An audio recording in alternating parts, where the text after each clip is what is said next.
tayo ng dirigani. Lagyatin ko. Ito, puso. Ito, baboy. Kapaga. Bato. Palik. Murang bituka ng baboy. 16.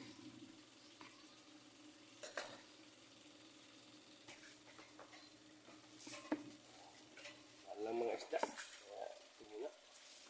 Naginugan tayo.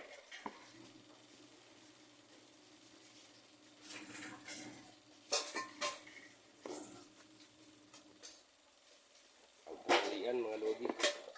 Sarap sana yung pugita. Yung sana piling ko. Mahal-mahal din eh.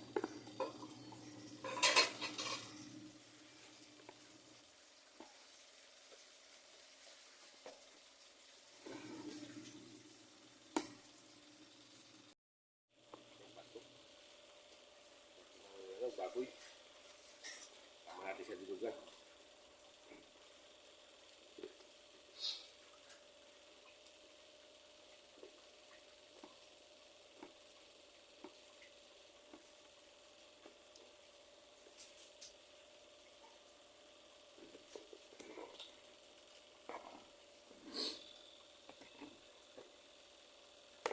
Ayan. Tayo isang buong sibuyas. Ulo. Tignan natin. Ay, luto ko na pala. Ayun.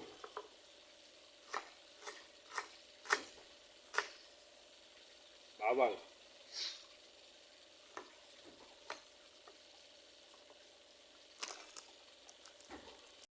Mantika.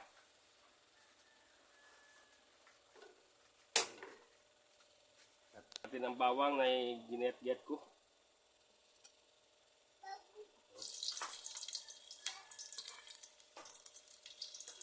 Para ano yun, may dugo-dugo pa yung aking pinaghihatan, no? Ayan. Atin. Ayan. Lagyan na rin po natin ng paminta. Kalods. Yung mga libong ano, hindi masyadong durog. Haluin po natin. Hindi mapula na yung bawang at sibuyas. Ilagay na po natin ang ating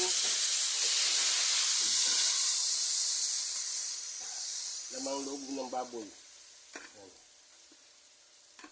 Yan po kanina pinalambot ko na, hinalbos.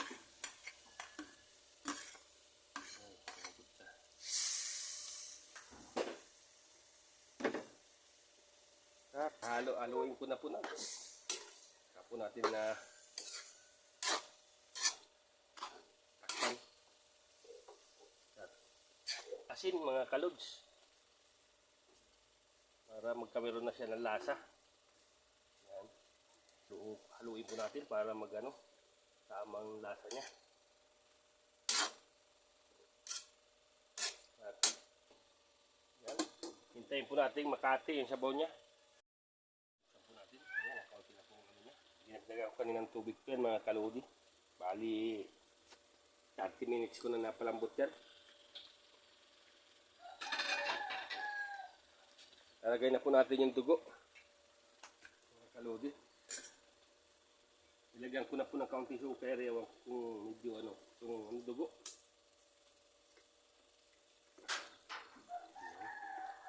Haluin po natin para hindi man siya maglinaw ang dugo. Para maganda ang pagkano niya. Malapot.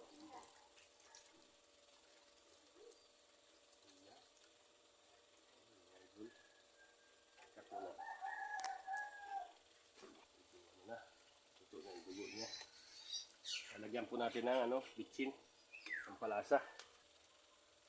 Lagyan po natin ng kaunting bitsin.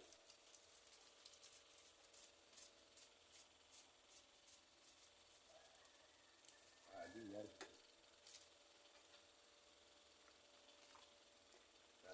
Tikman po natin. Kulang sa kaunting asin, nadagdagan po natin ng asin.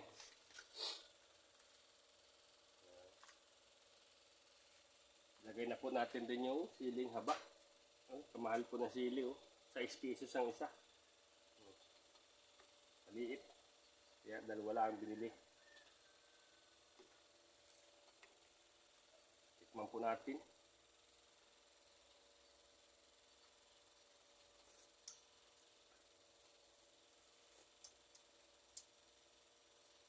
Yan. Luto na po mga kalodi ang ating dinuguan. Hindi masyado siya malapot kaso pero ayos na. Kasi hindi masyadong puro yata yung dugo.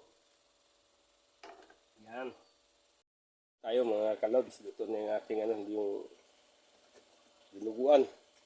Yan o. Dinuguan. Tayo po tayo. No.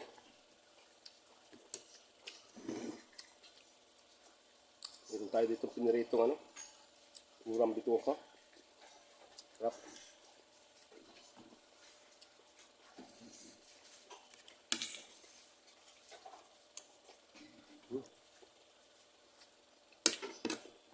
Yan natin yung siling haba.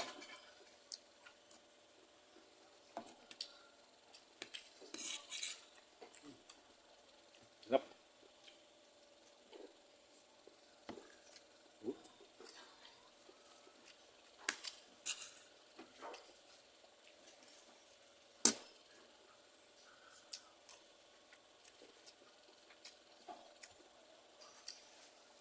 Luto lang po, pero mura.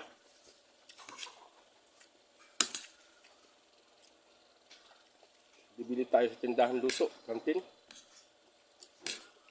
Iti, unti-unti.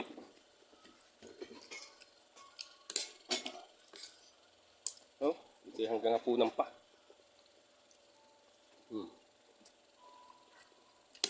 Okay, kain po kayo. Thank you for watching.